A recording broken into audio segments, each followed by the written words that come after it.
What's up, guys? It's Angel. We're here in my studio right now. Wonderful. Okay, we're gonna have to shoot that again. We had the open studio today. It went well. Got to see some new faces. It was amazing. Definitely asked some questions with people, interviewed some people, and we got some great perspectives from my fellow studio mates here. We're getting ready for our Miami trip on Wednesday. We leave next week. That's gonna be really exciting, really fun. Just doing some last minute things here in the studio before go back to Texas and then go from Texas to Miami. But currently today it's a Saturday. It's super hot, but that's not going to stop us from doing what we need to do today here in the studio. Okay, so yeah, you guys come and follow me as we go and interview a couple of artists. My friend Ebony.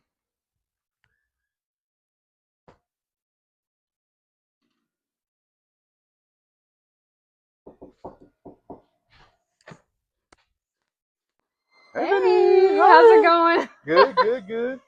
Thanks for stopping by. Yes. So this is one of my good friends, Ebony, spectacular artist. Oh, tea, y'all. The tea is good, y'all. I made sun tea Oh yeah. like my mommy used to make. Okay. Well, Ebony, what would you say is Yeah. like your favorite piece? Do you have a favorite piece?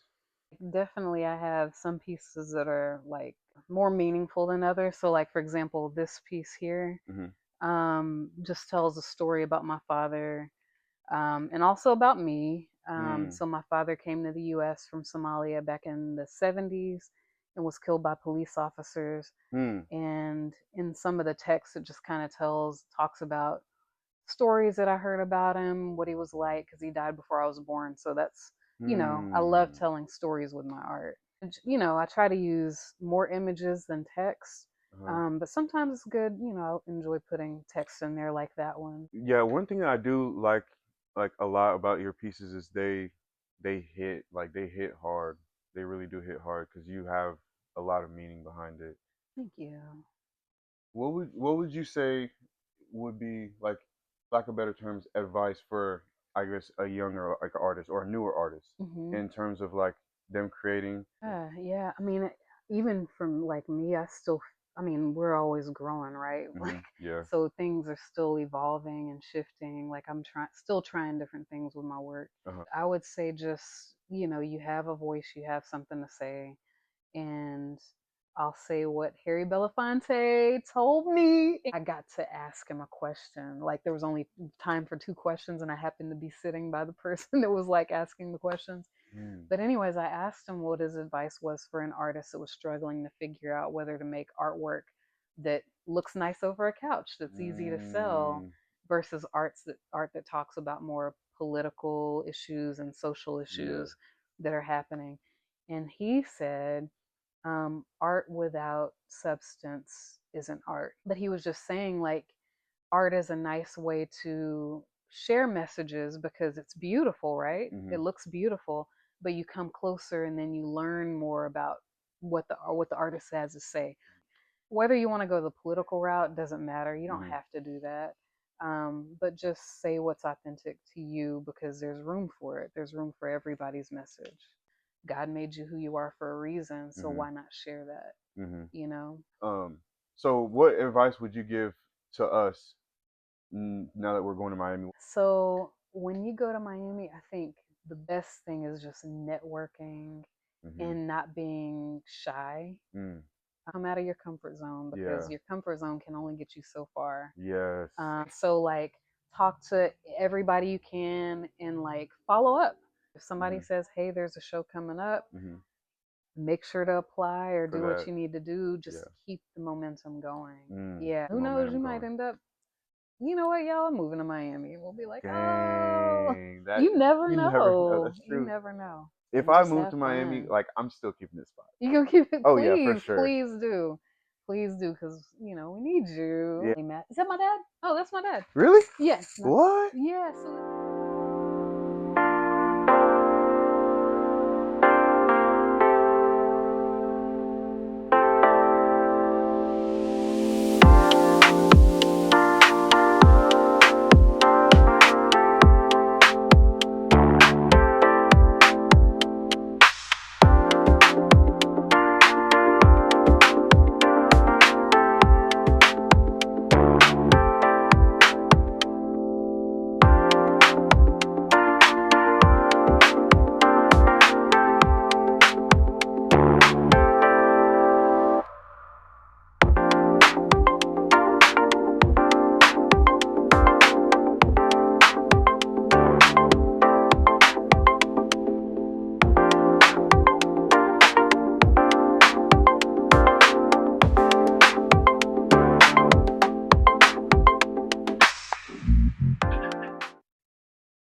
So what's up, guys? We're at Edison Studios. I'm here with my beautiful friend Lisa Regan. She's a spectacular artist. This is her building, actually. This is there's a lot of stuff going on in here, a lot of vibrancy. It's just a big community here, and I'm very grateful to be a part of it. Okay, yeah. I mean, it's just not easy. It's like, what do I do next? Do I add a little white or what? You know, it's just like this constant question of what's going to come next because they're Yes. intuitive. I'm not laying out any images before I do it. It's just straight onto the canvas. Get straight onto the canvas. Do you start with a white canvas, like just white background? I always start with these crayons. I take a white canvas and I write like my intentions and prayers into them. So actually with the intentions and with my energy, because I feel like if I do that, it just has that much more vibration and Because I can feel it. attraction to people. Yeah. Yeah. Like I can definitely feel it. The way that whenever I see your stuff, I can, especially now that I've seen it, and I know you personally, I can see it and I can feel it. Like I'm going somewhere, like even with the metalworks you do, it's like recognizing a face.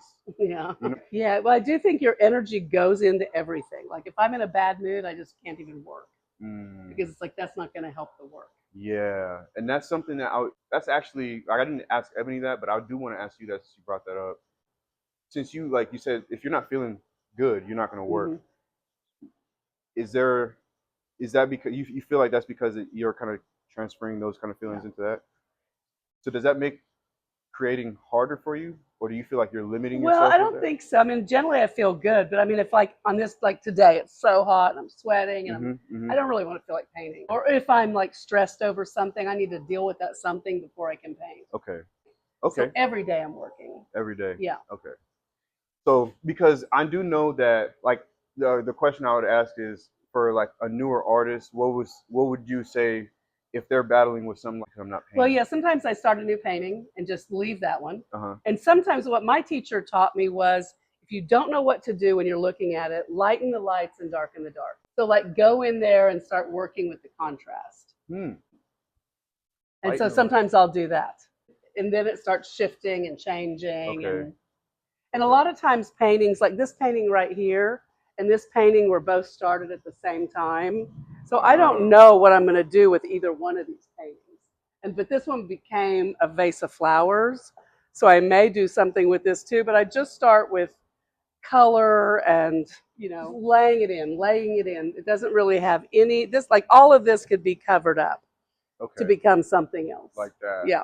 I'm not attached to any of this at this point. You said those were started at the same time? Yeah. So like, see these 3 lines here? I had these 3 lines here. So this, I was doing them together, and then this became, I think that would be flowers. That flowers should be in a vase. Whoa, that's cool though. So that's how those kind of things are like one thing after another thing. Yeah. If from those lines to that. Right. And that'll probably become something similar, and I'll keep them kind of maybe as a pair. I don't know. But this is a painting that a lady's here. She's a student of mine, so she's making it. Interesting. And I put that up there because she didn't know what to do with some of this. And I put it up here and photographed her. I was like, I would add black. Like black's going to make some of that. So how do you teach? I don't really teach. I just let them paint, and then I answer questions if they have them. Okay. Yeah, it's not like, oh, you put this flower here. I mean, they paint what they want. So kind of like what I'm doing, just layering and seeing what's coming. She knew she wanted some stars and stuff, and so I gave her some advice. But essentially, she got there on her own because it's just so like natural. Like because like I'm an just thinking intuitive flow. Yeah, always. I'm so used to go on Google and look for a picture that I think is cool, and then I make that picture and paint it in a style that I think is cool. Yeah. So it's not exactly different than Yeah. So the process is something I would say. The process is like my seed right now. I've realized what my seed is. That process. It's not the subject, but it's the way. Like I start drawing the figure first, then I outline it with marker, then I paint it, and then I re-outline it with marker. That's my process. Okay. And that was like all that I knew when I was starting, but I would have to find the subject, and that was the part where I felt like was the hardest because I'm not exercising like the creativity. Getting older and wanting to do more with it, kind of broaden and kind of like say more with it. Like I'm feeling that energy of these 3 lines, like how you kind of got from that to that is kind of The how this creative that process, creative, yeah. like how you said, intuitive. It's not structured in a No, way. there's no structure to it. Yeah, sometimes that's difficult. Yeah, it's But yeah, I mean, you could try both. I also like to be inspired by, other people's art and stuff like that. I don't follow the lines because I don't do that kind of work, but just maybe like, oh, look at all that use of all that pink, yeah, makes me want to put pink in my painting. yeah. But sometimes I'll be inspired, like literally out in the garden. I'll go lay out and I'll look at these blades of grass and the way they cross each other. And so I'll make that sketch, and then that sketch will get converted to a canvas, and just like an abstraction of three blades of grass. Okay. Botanicals have always been interesting to me, so I tend to go back towards like this. I was making this like landscape, it became about botanicals. I was making this, it became about botanicals. I just can't seem to help myself. It's just, I mean, you can get inspired just by taking a walk. Yeah, How man. did you get into like owning a studio and kind of like that whole Well, I just bought the building to work for myself out of, and then I realized it was more space than I really needed. So I broke them down into individual spaces. And plus, I think community is helpful. Mhm. It's just like artist community is my absolute favorite people to be with. They're creative and they figure stuff out. So, yeah, it was really just more of like I bought the building, not really sure what I was going to put a different business in it. And then I ended up not having that business. I sold that business. And so I was like, I should just split this up. I did have it for a while by myself, and it really was kind of lonely and too big. And, I was just mostly storing stuff. I wasn't actually using the spaces. So I've had the building now for 7 years. So you're talking to people that are interested in your work, like be present with them. Because really they buy you. They might like the painting, but they're like, man, that guy was so cool. And I really, people buy the artist, not the art. So you just want to be totally, I mean, you're a sweet, loving guy. You just want to be that. You don't want to be nervous. You want to look people in the eye. You want to talk to them, tell them your story, listen to their story. Yeah. Because I found in selling art that people oftentimes are like, I liked her, so I bought her art. Yeah. It's really about you as well as the art. Your videos, like all that TikTok and all that stuff, that's what draws people to you. And they're like, I want to follow what that guy's doing. Yeah. When are you guys going to Florida? Wednesday. We leave Wednesday. Okay. And it'll take you 2 days to get there. Oh, we're Oh, you straight are? shot. You're not? It's 19 actually. Yeah, like around 2 Okay. hours. And And I've driven to LA by myself. Yeah, same. We're right in the middle of the country, right? So it's halfway. Yeah, facts. That's true. I just want to thank you guys for being a part of this and tuning in, supporting. Thank you for the continued support. I can't thank you guys enough ever, honestly. Up until this point, you guys have been watching me, and I'm just so grateful for being able to do this and being able to provide experiences for my supporters in my community to enjoy. That's my purpose. That's what I'm here for. So again, thank you guys.